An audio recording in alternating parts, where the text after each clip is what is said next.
जीवन में होना है। हालेलुया। आज अपने बगल वाले से कहिए, घर में शांति आएगी। प्रभु तुम्हारे घर में शांति को लाने जा रहा है। फिर से बोलो बोलो बोलो बोलो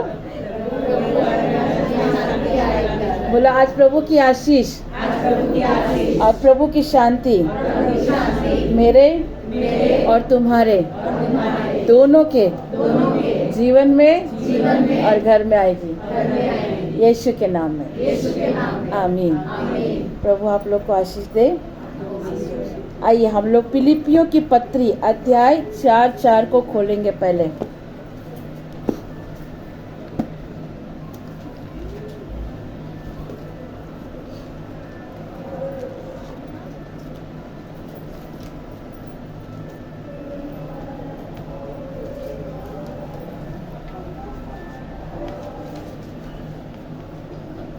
खोल लिया आप लोग?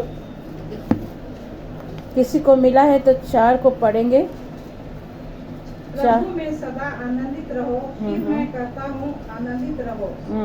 आगे भी तुम्हारी कोमलता सब मनुष्यों का प्रकट हो। प्रभु निकट है। किसी भी बात की चिंता मत करो, परंतु हर एक बात में तुम्हारे निवेदन, प्रार्थना और विनतियों के द्वारा धन्यवाद के साथ परमेश्वर के सम्मुख उपस्थित किए जाए।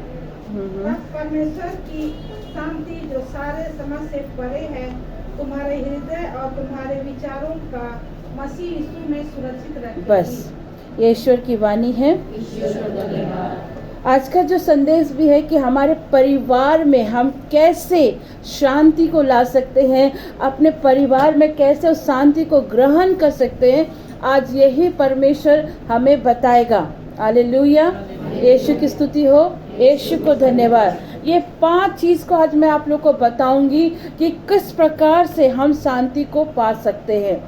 5 बातों को जब आप जान जाओगे कि कैसे प्रभु हमारे घर में उस पीस की ब्लेसिंग को देना चाहता है समस्याओं के मध्य भी, और कैसे हम उस शांति को, उस पीस को अपने जीवन में, अपने परिवार में, अपने बच्चों के जीवन में, हर क्षेत्र में उस पीस को हम पा सकते हैं। हालेलुया। यीशु की स्तुति हो, यीशु को धन्यवाद। सबसे पहली चीज जिससे आप शांति को आप पा सकते हो वो है परमेश्वर का वचन। लिखता है क्या? प्रभु में आनंदित रहो। पौल यहाँ लिखते हैं, संत पौलुस यहाँ लिखते हैं, प्रभु में सदा आनंदित रहो। मैं फिर कहता हूँ आनंदित रहो। आपके घर में अगर शांति चाहिए तो सबसे पहले आनंद होना सीखिए, खुश रहना सीखिए, जॉय, परमेश्वर के जॉय में जीना सीखिए, उस आनंद में जीना सीखिए, तब आपको वो शांति आपके घर में प्राप्त होगी। परमेश्वर कहता है कि प्रभु में आनंदित रहो। मतलब किस में? किसी संसारिक चीज में आपको आनंद नहीं मिलेगा कि हम पीएम मॉल में चले गए, कहीं ये घूमने चले गए, वहाँ हमको शांति मिलेगी। नहीं, वहाँ आपको कुछ सेकंड के लिए आपको लगेगा सब कुछ अच्छा है, लेकिन एक्चुअली जो पीस है, एक्चुअली जो शांति है ना, वो ईश्वर में ही है।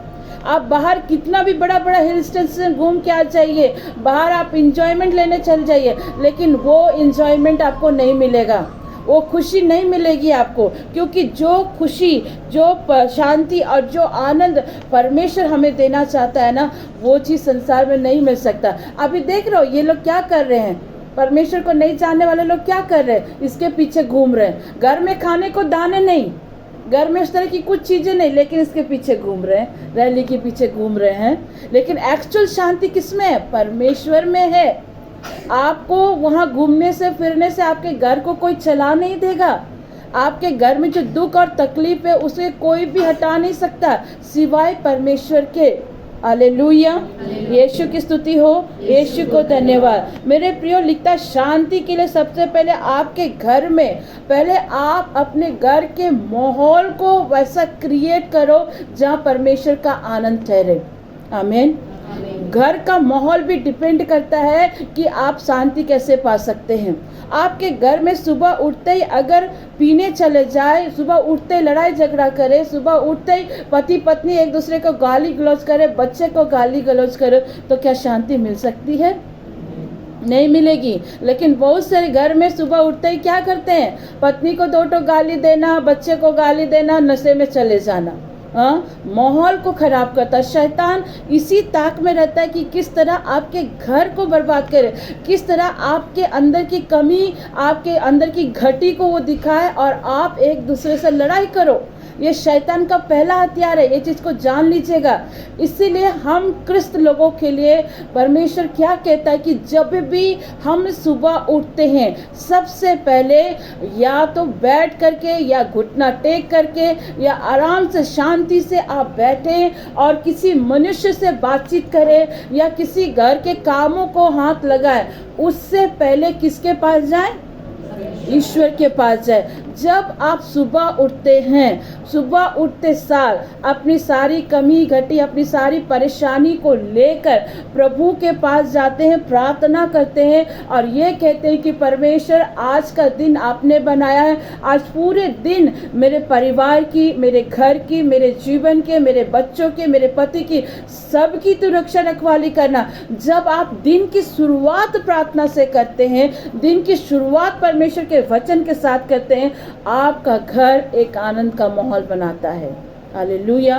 परमेश्वर आनंद के माहौल को क्रिएट करता है, क्योंकि जब आप प्रार्थना करते हैं स्वर्गदूत भी एक्टिव हो जाता है। क्यों? जब हम प्रार्थना करते हैं, परमेश्वर के दूत वो हमारी सेवा टहल के लिए दिया गया है। आप उसे खुली आंखों से तो नहीं देख सकते, संसारिक आंखों से तो परमेश्वर के दूतों को नहीं देख सकते, लेकिन आप सभी के घर में एक एक जन के पीछे परमेश्वर ने स्वर्गदूतों को रखा है। परमेश्वर ने एक एक जन के जीवन में रखा है। जब आप प्रार्थना करते हैं, आपका स्वर्गदूत क्या होता है?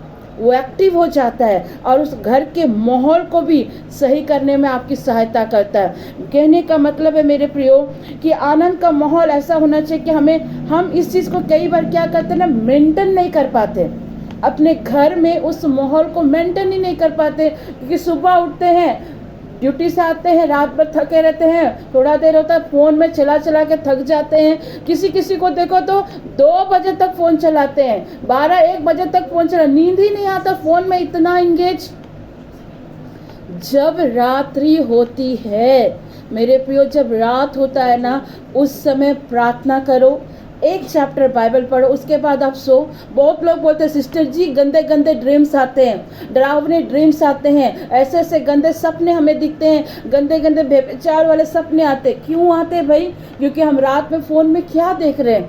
व्यभिचार की चीज़ें देख रहे हैं, गंदे गंदे हॉलीवुड, बहुत सारी ऐसी मूवियाँ हैं जिसमें सिर्फ डेविल्स के काम रहते हैं। उसको देखते हैं तो ऑटोमेटिक डर की चीज़ें आएंगी आपके माइंड में, सबकॉन्शियस माइंड में भी वो चीज़ें घूमती हैं। और वही चीज़ रात में आप अगर प्रेयर करते हो, प्रेयर के बाद एक चैप्टर बाइबल ही पढ़ते हैं। अगर आप बाइबल नहीं भी पढ़ पाए, प्रार्थना के बाद अपने फ़ोन को साइड करके सो जाइए। मजाले कोई गलत सपना आपके अंदर आए? कभी नहीं आएगा।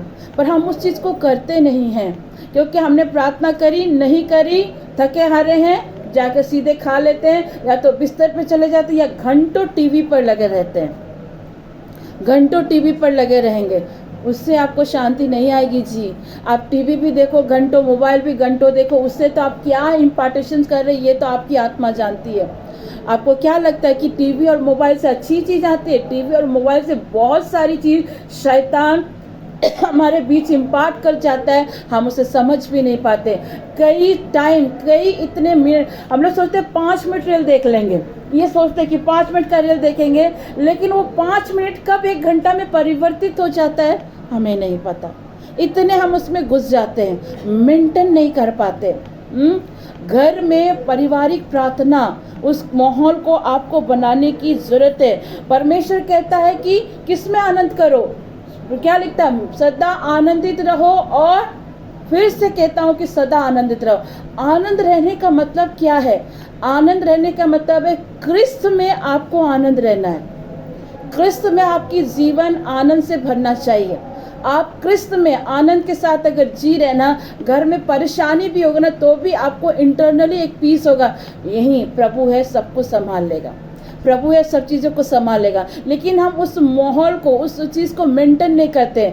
पति ड्यूटी से आता है तो बस कुछ चीज़ों की कमी घटी हो गई तो पति को सुनाना प्रारंभ कर देंगे, तुमको घर का ख्याल नहीं है, तुमको बच्चे का ख्याल नहीं। जी ऐसा ना करें। अगर कुछ चीज़ की कमी घटी भी है तो मिलकर दुआ करें, प्रार्थना करें। अगर बच्चा नहीं सुनता है उसके लिए प्रार्थना करें। अगर पति पी रहा है उससे वो छुटकारा नहीं पा रहा, आपका कर्तव्य है कि आप प्रार्थना करो, आप प्रार्थना करो। आपकी प्रार्थना उसका जीवन बदलता है। मालूम है शैतान क्या करता है? नशे की आत्मा में ले जाता है और बोलता है आज इसको इसके जीवन को समाप्त कर दो, आज इसके जीवन को नष्ट कर दो। बेटा तुम जरा आ जाओ, तो आ जाओ 1 मिनट के लिए आ जाओ, कुछ चीज़ों को बताती हूँ मैं, आ जाओ।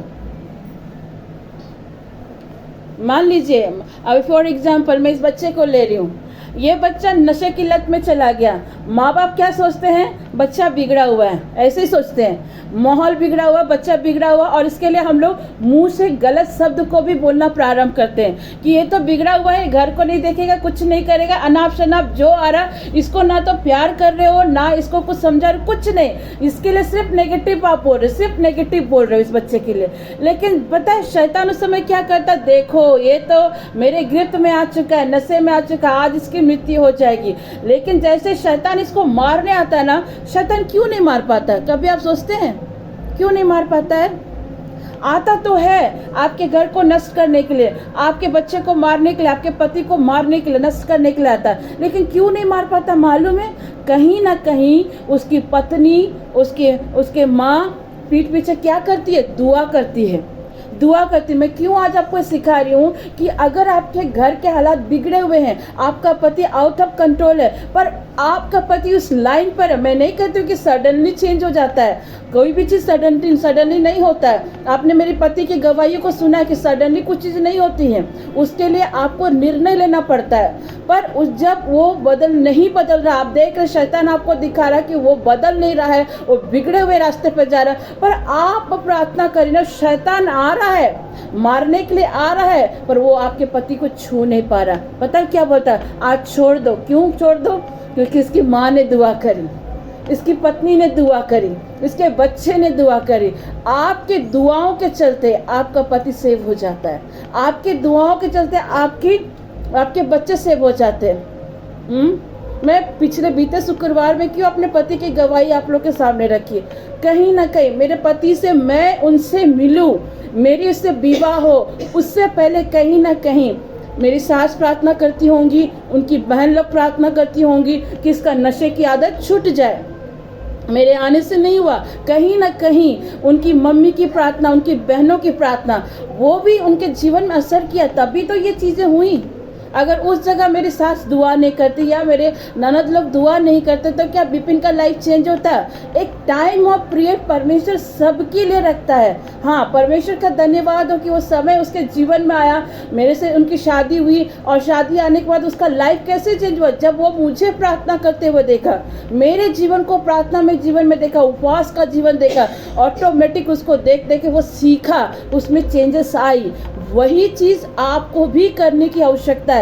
आप उसको डांट के, डपट के, मार के, गाली गलौज करके नहीं बदल सकते हो मेरे प्रियो, पर आप उसके लिए दुआ करते हैं। वो ठीक है कर रहा, लेकिन आप जब उसके लिए प्रार्थना कर रहे हैं, आप दुआ कर रहे हैं ना, परमेश्वर अपने टाइम और पीरियड में उसके भी जीवन को बदलेगा। हालेलुया, हालेलुया, यीशु की स्तुति हो, यीशु को धन्यवाद। परमेश्वर चाहता है कि आप प्रभु में आनंद करें, संसार में नहीं। संसार के लोग आपको आनंद नहीं दे सकते। ये संसार की चीज़ें हमें आनंद देगी? हाँ, ये जो संसार के लोग कर रहे हैं, क्या इससे हमें आनंद मिलेगा? क्या इससे हमारा घर चलेगा? क्या हमारा पति ठीक होगा? आप जाओ रैली में जाओ, जहाँ रैली खत्म हुआ वो निकाल के दारू का बोतल दे देंगे, चिकन दे देंगे, और वही पी खा के घर में भी लड़ाई झगड़ा शुरू करेंगे। पैसा तो नहीं देंगे, लेकिन वो खंबा दे देंगे और लड़ाई झगड़ा शुरू हो जाएगा। तो क्या ये संसार की चीज़ें उसके घर में आनंद पहुँचाई? आनंद पहुँचाई उसके घर में? नहीं पहुँचाई। आनंद कौन देता है? परमेश्वर देता है। आनंद कौन देता है? क्रिस्त का वचन देता है। Hallelujah, hallelujah. अगर पति और बच्चे में अभी भी चेंजेस नहीं है, आपको निरंतर प्रार्थना करना। सडनली एक बैग में चेंजेस नहीं आता है, समय लगता है, लेकिन वो धीरे धीरे वो ज़रूर बदलेगा, क्योंकि सबसे पहले आपको बदलने की आवश्यकता है। हालेलुया, यीशु की स्तुति हो, यीशु को धन्यवाद। अगर आप अपने पूरे दिन में, प्रार्थना जीवन में, पूरे दिन में, दिन की शुरुआत करने से पहले आप परमेश्वर को पहला स्थान दे रहे हो।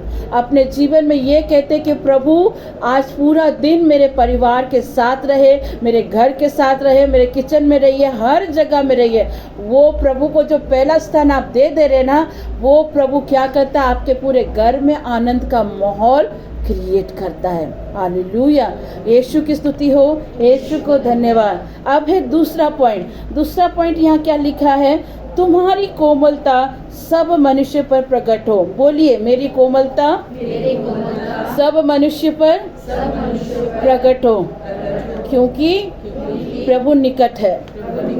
क्या कह रहा है, प्रभु निकट है, प्रेजेंट में बात कर रहा। ये तो नहीं कह रहा कि प्रभु कल होगा निकट, परसों होगा निकट। ये लिखा है क्या वचन में? यही लिखा है क्या? लिखा है प्रभु निकट है।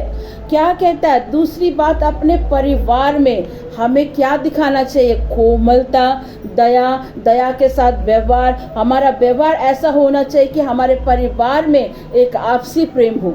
लेकिन आज कई एक परिवार में एक दूसरे के प्रति तो प्रेम ही नहीं है।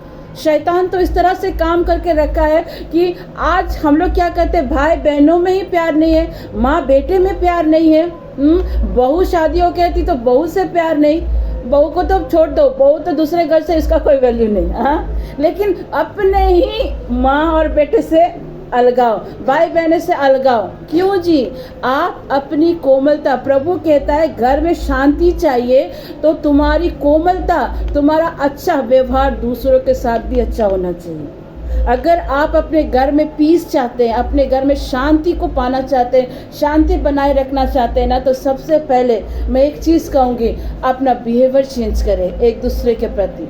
हाँ, लेकिन एक बात भी कहूँगी, ज़्यादा किसी को एडवाइस भी मत दीजिए। अपने परिवार में अगर आप ज़्यादा एडवाइस देंगे ना, वो भी जहर का काम करता है।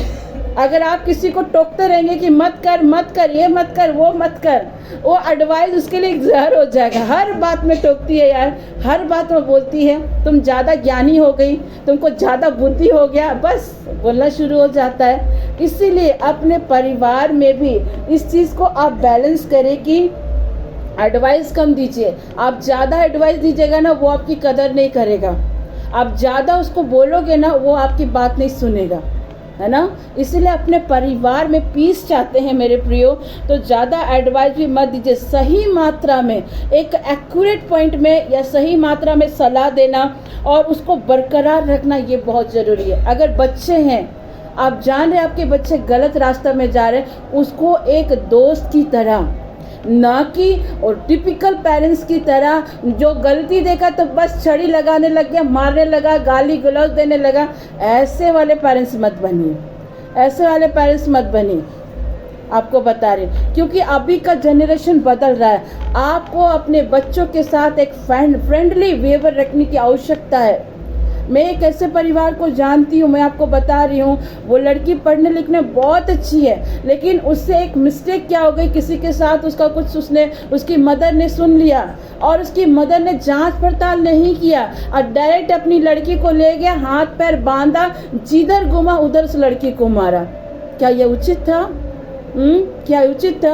वो लड़की मेरे पास रो रो के फ़ोन करके बोली, दीदी मैंने ऐसा कुछ भी नहीं किया, लेकिन फिर भी मेरे मम्मी पापा ने मेरी सुनी नहीं, मुझे जीने की इच्छा नहीं हो रही है, मैं अपने जीवन को समाप्त करना चाहती हूँ। मैंने उस लड़की को बुलाया अपने पास, मैंने बोला सबसे पहली बात बेटा कि तुम्हारे साथ हुआ क्या एक्चुअली, उससे मुझे बताओ। उसने मुझे बताया, किसी और का नाम किसी और के थ्रू जोड़ दिया और उसमें मुझे ब्लेम लगाया गया।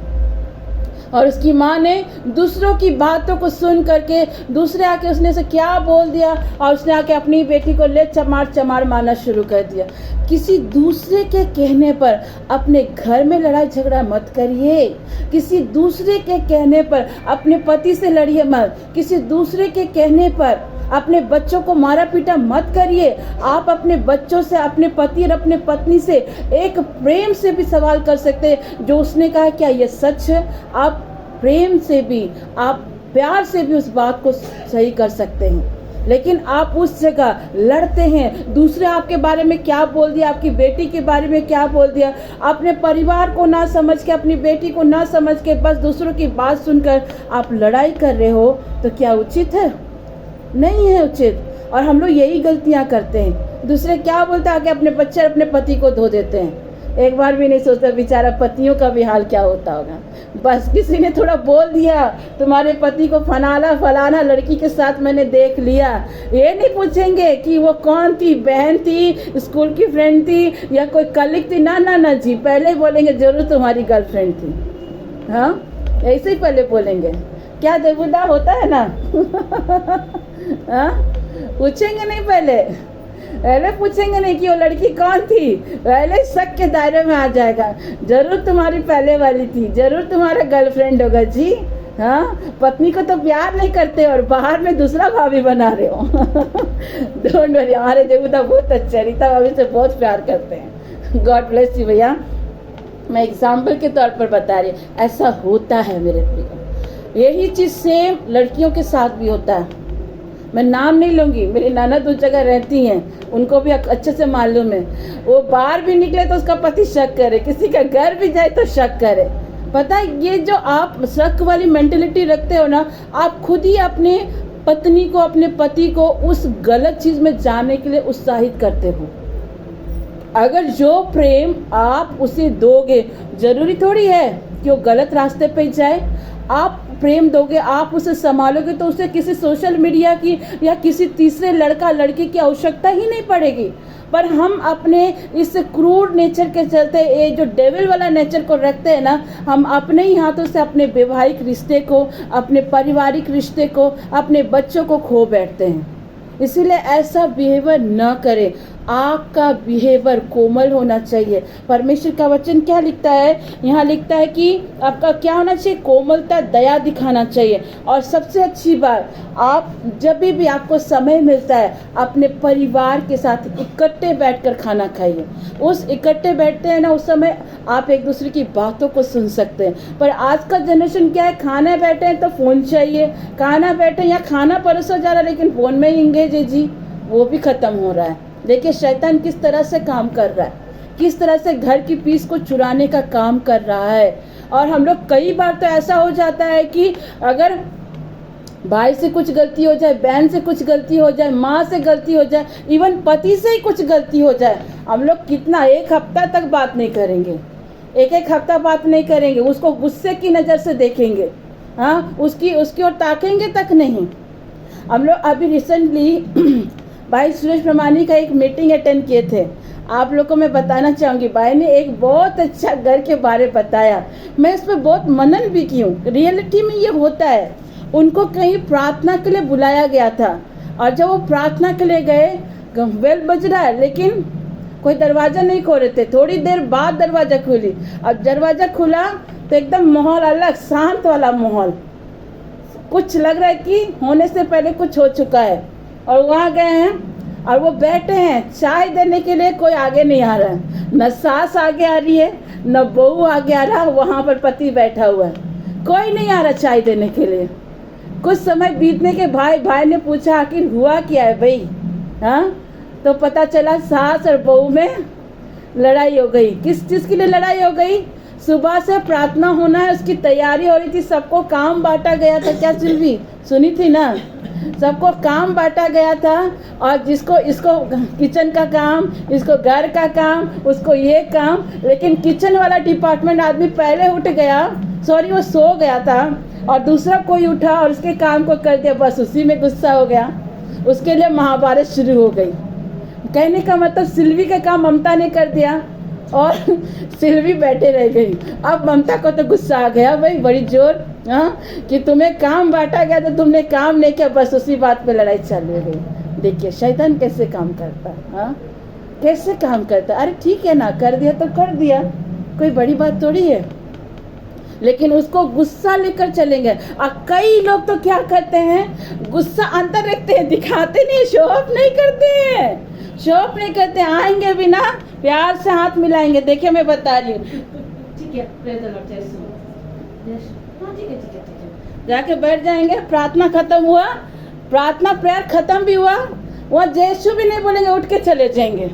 मतलब गुस्सा अंदर दबा के रखे हुए हैं। इतनी गुस्सा, इतनी नफरत कि सामने वाले को जो नहीं भी जानेगा वो भी पकड़ लेगा, भाई कुछ हुआ है घर में। हाँ, ऐसा गुस्सा दबा के रखेंगे।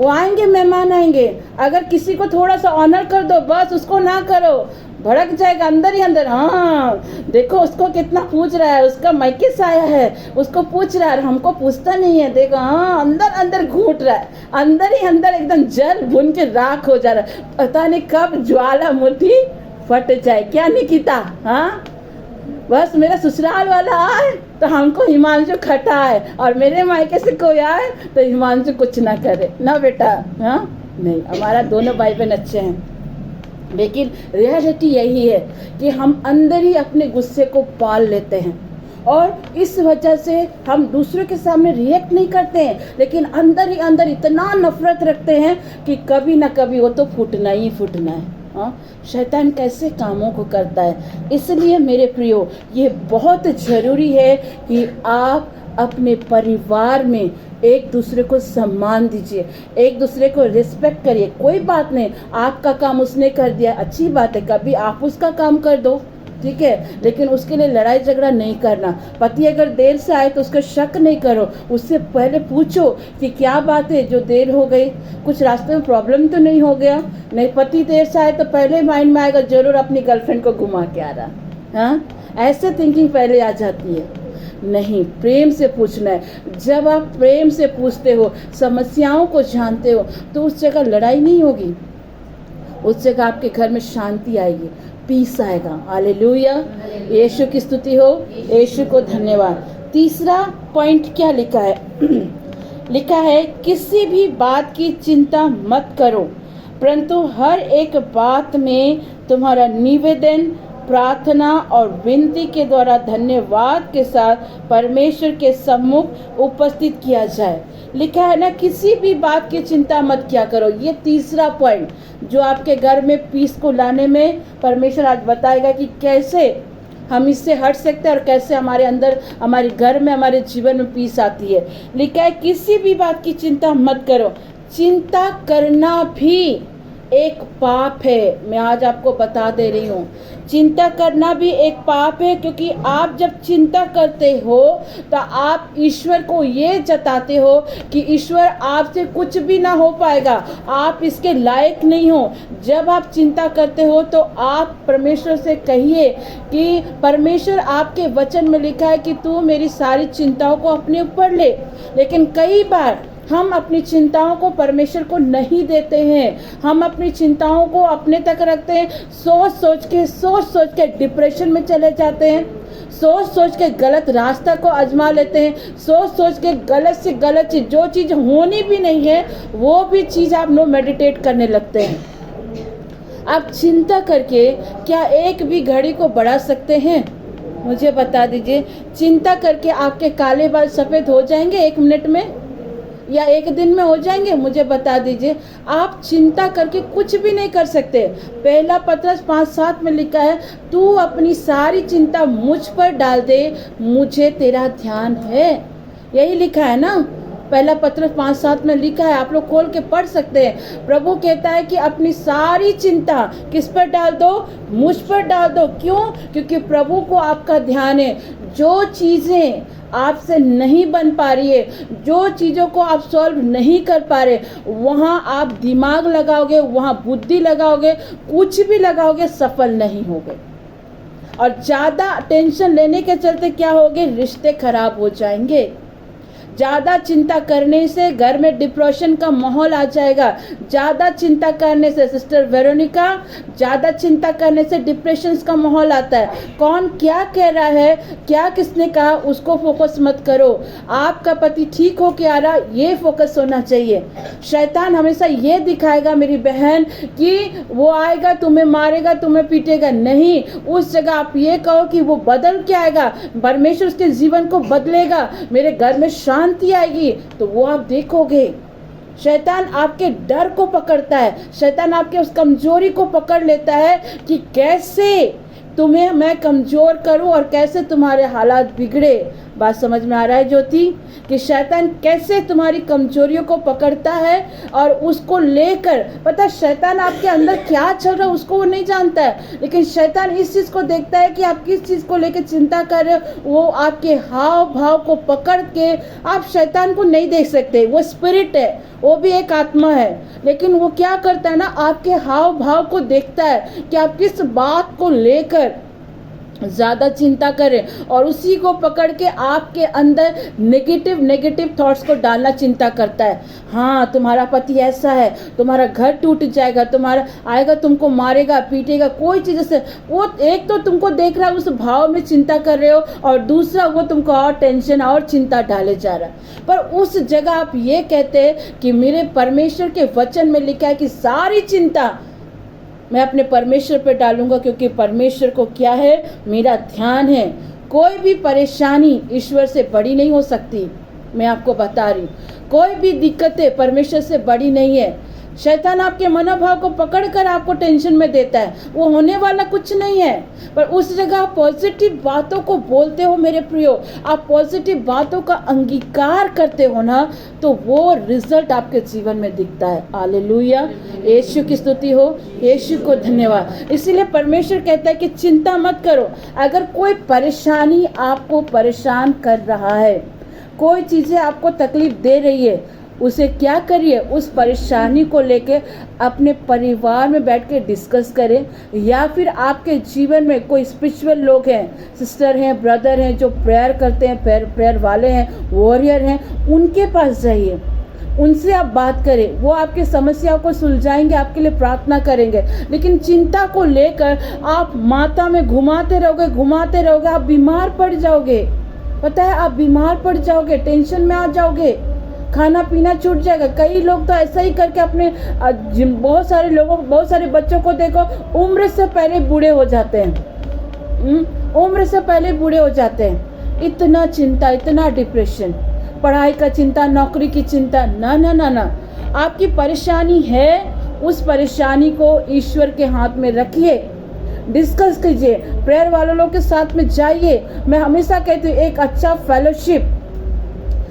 अच्छा फेलोशिप करना बहुत ज़रूरी है, क्योंकि आप अच्छा फेलोशिप पकड़ते हैं ना, आपका आधा परेशानी वहीं ख़त्म हो जाता। मैं ये नहीं कहती कि आप यहीं ज्वाइन करो, आपके आसपास में भी अगर अच्छा फेलोशिप होता है, वचन की शिक्षा दी जाती है, आप वहाँ भी जा सकते हैं, वहाँ पर भी परमेश्वर के वचन को सीख सकते हैं। इन चीज़ों से आपको निकलने में मदद करेगा परमेश्वर का वचन। ज़्यादा सोचने से, डिप्रेशन से कुछ नहीं होने वाला। आप चिंता करके कुछ भी नहीं बढ़ा सकते। चिंता करके आप अपने ही शरीर को खराब करोगे। चिंता करके क्या, शैतान को मौका दे दोगे। जो होना है वो होकर रहेगा, परमेश्वर अपने टाइम पे उसको सब ठीक करेगा, क्योंकि आपने परमेश्वर को पैदा नहीं किया है, परमेश्वर ने आपको इस पृथ्वी पर रखा है, परमेश्वर ने आपको इस संसार में भेजा है। आपके जीवन में क्या समस्या चल रही है, किस परेशानी से आप गुजर रहे हो, ये ईश्वर को पता है, और कैसे इससे निकल सकते हो वो भी ईश्वर आपको हल देने जानता है। वो भी समस्याओं से निकलने के लिए प्रभु आपको रास्ता बताएगा मेरे प्रियो, उससे निकलने के लिए प्रभु आपको रास्ता दिखाएगा। पर आपको क्या करना है, आपको प्रार्थना करना है। चिंता करके आप एक भी घड़ी को नहीं बढ़ा सकते हैं। सेकेंड थिंग, दूसरों पे दोष लगाना बंद करिए। बहुत लोगों की गंदी आदत है, कुछ परेशानी हो जाती है तो अपनी पत्नी को इल्ज़ाम देते हैं, कुछ परेशानी हो जाए तो अपने पति को ब्लेम करते हैं, तेरे कारण हुआ। दोष लगाना छोड़ दो। जैसे आदम ने दोष लगाया कि इस स्त्री ने फल दिया और मैंने खाया। स्त्री से पहले आदम को ये इंस्ट्रक्शन दिया गया था कि ये फल को मत खाना, दिया गया था ना। पहले किसकी रचना हुई थी, आदम की हुई थी, और आदम को ये कहा गया था कि इस बीच के पेड़ के फल को मत खाना। लेकिन वहाँ शैतान, मैं तो पहली बार बाइबल पढ़ी ना, एक चीज़ को देखी कि उस समय के सांप लोग बोलते भी थे भाई। उस समय के सांप बोलते थे, चलते थे, बातचीत करते थे। अभी तो मैं जितना भी स्नैक्स वगैरह देखी वो सब तो रेंगते हैं, लेकिन सोचो उस समय का सांप बोलता था। हाँ, मैं जब पढ़ रही थी उत्पत्ति ग्रंथ में, वह शैतान जो सांप के रूप में आकर उसे बहका रहा था। इवन यही शैतान इब्लिस जो वो प्रभु के पास भी सांप के रूप में आया था। देखते हैं आप लोग, उसको पढ़े होंगे, आपने मूवी में भी देखा होगा। मैं शैतान बोलने वाला भी था, सांप बोलने वाला भी था। वहाँ आदम को क्या था, आदम ने, मैं बिलीव करती उस जगह अगर आदम और हेवा अपनी गलती को प्रभु के सामने एक्सेप्ट करते ना, तो शायद उसे अदन की वाटिका से प्रभु नहीं निकालता। पर वहाँ हमारा नेचर ही है, आदम ने डायरेक्ट कह दिया, तूने जो ये स्त्री दी है उसने खिला दिया। ब्लेम लगाते हैं, थोड़ी कुछ परेशानी हो जाए तो तुरंत बोलेंगे तेरे वजह से हो गया, तूने ऐसा किया, हाँ तेरे वजह से घर का माहौल बिगड़ा, तूने ऐसा किया। कुछ गलती हो गई तो बस दोष लगाना शुरू कर देते हैं। सबसे पहली बात, एक दूसरे पे दोष लगाना बंद करिए, ब्लेम लगाना बंद करिए। जब आप ब्लेम लगाना बंद करेंगे तभी तो घर में शांति आएगी। ठीक है ना, गलती हो गई तो हो गई, सुधारा भी तो जा सकता है, सॉल्व भी तो किया जा सकता है। क्या दोष लगाने से कुछ होगा? विकी पे दोष लगाती है, हाँ लगाती है, पिटाई लगाएंगे, हाँ नहीं लगाने का, दोष नहीं लगाने का। दोष लगाने से रिश्ते, माहौल सब खराब होते हैं, है ना। तो आइए चौथा पॉइंट भी हम लोग जरा देख लें। चौथा पॉइंट में क्या लिखा है, परंतु हर एक बात में तुम्हारा निवेदन, प्रार्थना और विनती के द्वारा धन्यवाद के साथ परमेश्वर के सम्मुख उपस्थित किए जाएं। ये आपका चौथा पॉइंट है। क्या लिखता है, ये सारी चीज़ें जब आपके घर में चिंता आती है, टेंशन आता है, डिप्रेशन आता है, दुष्ट का काम किया अगर रहता है, कई बार देखना बहुत सारे घरों में डेमोनिक काम भी करते हैं, जादू टोना वाला भी काम कर देते हैं, बहुत सारी डेमोनिक हरकतें करते हैं। तो उस जगह हमें क्या करना है, लिखता है कि हमें क्या करना चाहिए, हमारा निवेदन, हर एक बात में हमारा निवेदन किसके साथ, प्रार्थना, बोलिए प्रार्थना, विनती और धन्यवाद के साथ परमेश्वर के सम्मुख उपस्थित किए जाएं। क्या है, 4 पॉइंट आपको क्या करना है। आप जब समस्या से गुजर रहे हो, मैं अपनी लाइफ बता रही हूँ, जब मैं प्रभु में नई थी, मैं आप लोगों को पता है सिस्टर ज्योति जन्मजात क्रिश्चियन नहीं है, परमेश्वर में मुझे चुना गया, मैं आई 2012 में, परमेश्वर ने क्रिस्त को हम लोग जाने और हमने प्रभु को अपनाया। उस समय मैं प्रभु में इतनी ग्रोथ नहीं थी, इतना मुझे कोई सिखाता नहीं था, मैं आपको बता रही हूँ। लेकिन मेरे पास एक सेंस था, पता है मैंने क्या करती थी, कुछ भी ऐसे परेशानी होती थी ना, मैं एक लेटर लिखती थी और उस लेटर को क्या करती थी, मैंने घर पे एक क्रूस लिया था, क्रूस का एक स्टैचू थोड़ा सा लिया था बड़ा सा, और अपने घर के ऊपर में रखा था। कुछ भी ऐसी परेशानी होती थी मैं लेटर लिखती थी और उसमें लिखती थी जीसस को, अच्छे से लेटर लिख कर मैं देती थी, जीसस मेरी ये परेशानी है, और उस लेटर को अच्छे से मैं फोल्ड करके उस क्रूस के नीचे रखती थी। और मैं जानती थी कि वो प्रभु पढ़ लेंगे, ये मेरा विचार था, मेरा थॉट था उस टाइम, मैं आपको बता रही, लिख के मैं देती थी। अब सडनली दूसरा दिन मैं देखती तो वो लेटर भी गायब रहता था, मुझे नहीं मालूम कहाँ जाता था, कौन लेता था लेटर, मुझको नहीं मालूम, लेकिन वो लेटर को मैं हमेशा डालती थी। यहाँ परमेश्वर ने क्या, निवेदन लिखें, जिस तरह हम स्कूल में, कॉलेज में निवेदन लिखते उसी तरह अगर आपकी समस्या है, आप उस समस्या को परमेश्वर के पास निवेदन हेतु लिखें, परमेश्वर के हाथ में लिखें। मैं एक घर गई थी प्रेयर के लिए, उस आंटी को कैंसर पेशेंट है, मुझे लगता है शायद लास्ट स्टेज ही है, पर उन्होंने बहुत रिक्वेस्ट किया था कि एक बार मैं जाकर उनके लिए प्रेयर करूं। तो जब मैं उनके घर पे प्रेयर के लिए गई, एक दीदी भी वहाँ आई थी, और जब वचन बांटा जा रहा था, प्रार्थना हुई, तो उस दीदी ने भी एक बात कही, पता है सिस्टर जी, हमें घर की आवश्यकता थी, हमारे पास घर नहीं था, हमारे घर में उसका माहौल ऐसा नहीं था, लेकिन खुदा का वचन, ईश्वर का वचन को मैं पढ़ती थी, समझती थी, इसलिए मैंने क्या किया, एक डायरी में एक नोट्स लिखा, मैंने एक लेटर लिखा, और सब चीज़ें जो मेरे पास थी भी नहीं, घर नहीं था, गाड़ी नहीं था, कुछ भी नहीं था, लेकिन मैंने लिखा, लेटर लिखा वहाँ पर। सबसे पहले लिखा थैंक यू जीसस, और उसने लिखा कि प्रभु आपने मुझे घर दे दिया, घर नहीं है लेकिन फिर भी लिख दिया, प्रभु आपने मुझे घर दे दिया, सारी चीज़ दे दी, लिख ली लेटर में, और लास्ट में भी लिख दी थैंक यू जीसस। और उस लेटर को लिख कर डेली वो प्रेयर करती थी। उसने मुझे टेस्टिमनी दी उस समय कि डेली वो लेटर को लिख कर, वो लेटर उसने शादी के समय लिखा था, और उसको लेकर उसके 2 बच्चे भी हो गए, और उस लेटर को लेकर निरंतर वो प्रार्थना कर रही थी। और प्रभु का धन्यवाद हो कि परमेश्वर ने बीते साल ही उसे खुद का घर दे दिया, खुद का घर। आपको भी यही करना है। आप अगर बच्चा चाहते हैं, आप चाहते हैं कि आपका खुद का बच्चा हो, एक पोस्टर ले लीजिए भाई, एक पोस्टर लीजिए, उसको घर में लगा, इसको देख के फोकस करिए कि हाँ मुझे बच्चा होएगा, हाँ मेरा सब कुछ ठीक हो, घर होगा, सब बोलिए, परमेश्वर देगा। आपको लेटर लिखना है, परमेश्वर के पास निवेदन देना है। और जब आप लिखते हो तो ये मत कहिए प्रभु मुझे ये दीजिए, ना, बोले प्रभु धन्यवाद कि ये मुझे मिल चुका है। समझ रही है बेटा? क्या लिखना है? धन्यवाद प्रभु आपने मुझे दे दिया है, थैंक यू जीसस, आपने मुझे एक नहीं दो बच्चे दे दिए, धन्यवाद परमेश्वर। हमारी अश्रिता दीदी, आपको पता है जहाँ प्रभु की रोटी रखी जाती है वेदी पर, ब्रह्म प्रसाद का जो रोटी जो जीसस का बना हुआ सेक्रेमेंट में जो अंदर में रखा जाता था, उन्होंने क्या किया था पता है? जब वो मेरे पास है उसने ये वचन मैं उनके घर में बांट रही थी, उन्होंने एक लेटर लिखा, उसमें अपना सारी प्रॉब्लम लिखा और जाकर चुपके से उस सेक्रेमेंट के अंदर डाल दी। और वहाँ पे जाकर उसने फादर को बोला, फादर जी इसे खोलना मत, इस लेटर को निकालना मत, मैंने जीसस को दिया है। जब तक मेरा प्रार्थना निवेदन पूरा नहीं हो तब तक आप मत निकालिएगा।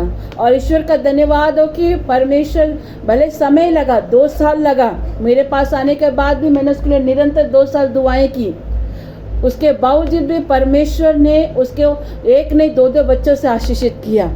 समय लगता है, आपके हड़बड़ाने से, आपके चिंता करने से कुछ नहीं होगा। जो टाइम और पीरियड परमेश्वर ने आपका बेबी ब्लेसिंग हो, मैरिज की ब्लेसिंग हो, जॉब की ब्लेसिंग हो, किसी की भी कोई भी ब्लेसिंग है, अगर प्रभु ने रखी है ना, वो टाइम पर आपके जीवन पर हाँ और आमीन में पूरा होएगा। आपके हड़बड़ाने से, आपके चिंता करने से नहीं होगा। बात समझ में आ रही है? जब आप ये करते हैं तो क्या होती है, ये सारी चिंता परमेश्वर हटाता है। और ये एक प्रकार का आत्मिक अनुशासन से, स्पिरिचुअली डिसिप्लिन इसे बोलते हैं। जब हम इसको करते हैं और जब हम ईश्वर की शरण पे जाते हैं तो हम अपने अंदर एक शांति को पाते हैं। माहौल बिगड़ा हुआ, परिस्थिति बिगड़ी हुई है, लेकिन फिर भी हम प्रभु के शरण में बैठ रहे हैं, ईश्वर की वाणी को सुन रहे हैं। आप देखना आपके अंदर एक पीस आएगा, आपके अंदर एक शांति आएगी। हमारे जीवन में कई एक परेशानी आई, लेकिन उस परेशानी में मैंने हमेशा अंदर से एक पीस को पाया, क्योंकि मैं इस बात को जान चुकी हूँ, मेरी युद्ध लड़ने से पहले मेरा परमेश्वर मुझे विजय दे चुका है।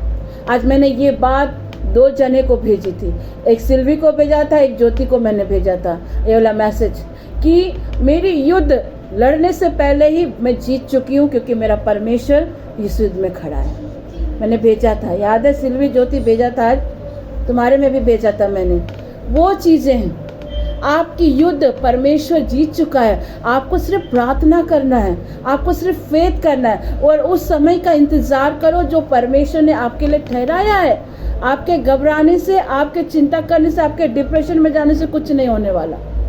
आपको सिर्फ करना है। और जब आप ऐसा करते हैं, आपके अंदर परमेश्वर एक चीज़ को क्या करता, पीस करता। भले ही बाहरी चीज़ों में कुछ भी बदलाव नहीं दिख रहा, पर अंदर इंटरनली आपके अंदर क्या होता है, एक पीस होता है, एक असीम शांति होती है, क्योंकि आप जानते हो कि मेरा परमेश्वर है, सब संभाल लेगा। जिस दिन आप उस क्रिस्त को समझ जाएंगे कि क्रिस्त कौन है आपके लाइफ में, आप कभी चिंता नहीं करोगे, आप सिर्फ धन्यवाद दोगे, आप सिर्फ धन्यवाद दोगे, सिर्फ थैंक्स और कुछ नहीं करोगे। क्योंकि हमारा जो परमेश्वर है ना, वो राजाओं का राजा है, वो प्रभुओं का प्रभु है। वो स्वर्ग को छोड़कर इस पृथ्वी पर हमारे लिए आया। और राजा का बेटा और बेटी राजा ही आता है, राजा राजकुमारी में गिनती आती है। You are a prince, you are a princess. परमेश्वर आपको भी वही चीज में रखा है। वो हमारा पहलौठा है, पहलौठा परमेश्वर है। हम उसके बच्चे हैं, हम उसकी दुल्हन है, हम उसका सब कुछ हैं। वो एक टाइम और पीरियड आएगा जहाँ रोना धोना कुछ नहीं होगा, सिर्फ परमेश्वर की उपस्थिति होगी। वो अनंत शांति होगी मेरे प्रियो। ये संसार की शांति नहीं होगी। जो संसार शांति देता वो शांति परमेश्वर नहीं देता। परमेश्वर की शांति दुखों में भी इंटरनली आपको शांति देती है। हालेलुया, यीशु की स्तुति हो, यीशु को धन्यवाद। लास्ट और 5वां पॉइंट लिखा है, तब परमेश्वर की शांति जो सारी समझ से परे है, तुम्हारे हृदय और तुम्हारे विचारों को मसीह यीशु में सुरक्षित रखेगी। कितनी ब्यूटीफुल बातें, कितनी खूबसूरत बात लिखा है ना कि परमेश्वर की शांति आपके अंदर होगी। पता है, जब इन बातों को आप फॉलो करते हैं ना, और आपके घर में परेशानी चारों तरफ दिख भी रही है और फिर भी आप आनंद से रहते हैं ना, तो आसपास के लोग बौखला जाते हैं, घबरा जाते हैं, टेंशन में आ जाते हैं कि भाई इतना कुछ सिल्वी को सुना दे रहे हैं, फिर भी सिल्वी शांत है, आनंदित जिंदगी जी रही है। अनीता के साथ इतना कुछ कर दे रहे हैं, फिर भी अनीता दीदी मस्त एकदम शांति से जिंदगी जी रही है। क्यों? क्योंकि उन्होंने परमेश्वर के प्रेम को चखा, उस परमेश्वर का इंटरनली पीस उसके अंदर है। जब परमेश्वर का आशीष और परमेश्वर की शांति आपके अंदर होगी ना, दुश्मन देख के जलेगा, वो आसपास के लोग जल उठेंगे कि इनके घर में इतनी परेशानी है, फिर भी ये किस तरह से शांत है। मेरे प्रियो, शांति का माहौल आप खुद क्रिएट कर सकते हैं, और वो भी प्रार्थना वचन के द्वारा। वचन पढ़ना बहुत ज़रूरी है। आज सुबह हम लोग फादर अशोक के मैसेज को सुन रहे थे। फादर अशोक ने एक बात कही, आज हमारे कैथलिक परिवार में परंपरा की सारी चीज़ों को फॉलो कर रहे, लेकिन वचन को कन्फिस नहीं कर रहे, वचन की ओर ध्यान ही नहीं दे रहे। ये अंत का समय है। आप लोग अगर बैंक फॉर जीसस में सुनते होंगे, जो फादर अशोक का आता है, हर मॉर्निंग में भी आता है और शाम के समय 7 से 9 बजे तक भी आता है, एडोरेशन प्रेयर, जरूर से उसको भी सुना करिए। उन्होंने एक चीज़ बड़ी अच्छा कहा कि हमारा कैथलिक परिवार सब चीज़ों को बहुत अच्छे से फॉलो अप करता है, लेकिन जहाँ ईश्वर की वाणी बात आती है तो उन चीज़ों को फॉलो करना नहीं चाहते। इसीलिए आज हर जगह से देखिए, सिस्टर लोगों की कमी है, फादर लोगों की कमी है, ब्रदर लोगों की कमी है। क्यों? क्योंकि उस तरह का शिक्षा ही घर में नहीं दे रहे हैं, तो बच्चे कहाँ से फादर बनने जाएंगे, कहाँ से ब्रदर बनने जाएंगे, कहाँ से सिस्टर बनने जाएंगे। पहले के ज़माने में देखिए, हर घर से आपको फादर ब्रदर सिस्टर मिलते होंगे, हर घर से मिलते थे, पर आज बच्चे चाहते ही नहीं कि फादर बने, ब्रदर बने, सिस्टर बने। कमी है, वचन की कमी है, कन्फेशंस की कमी है। सही मायने उस शिक्षा को देना ही नहीं चाहते, क्योंकि माँ बाप ही उस चीज़ को फॉलो नहीं कर रहे, तो बच्चे क्या फॉलो करेंगे? हाँ, बस एक कस्टम की तरह चर्च को लेके आते। वहाँ चर्च में जब वहाँ बाइबल पाठ पढ़ा जाता है, ईश्वर की वाणी वहाँ जब बोली जाती है, उस पर भी तो ध्यान नहीं है।